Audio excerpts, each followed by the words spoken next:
എത്രയാണ് മുത്തുനബിയെ ബഹുമാനിച്ചതെന്നറിയോ? റസൂലുള്ളാഹി തങ്ങളെ എത്രയാണ് ആദരിച്ചത് എന്നറിയോ?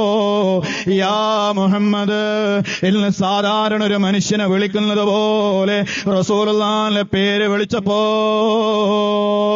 അവിടുന്ന് അല്ലാഹു ആയത്ത് അവതരിപ്പിക്കുന്നു. ലാ തജ്അലൂ ദുആ റസൂലി ബൈനകും കദുആഇ ബഅലികും ബഅലാ.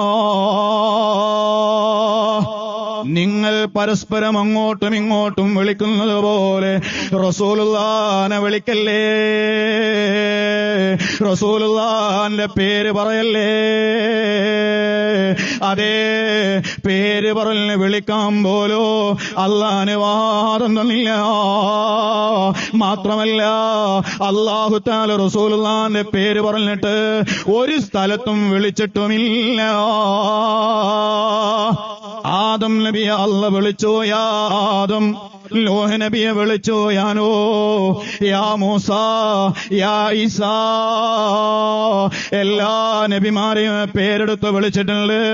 എന്നാൽ റസൂലുള്ളാഹി തങ്ങളെ യാ മുഹമ്മദ് അങ്ങനെ ഒരു വിളി പോലും ഖുർആനിൽ കാണാനില്ല.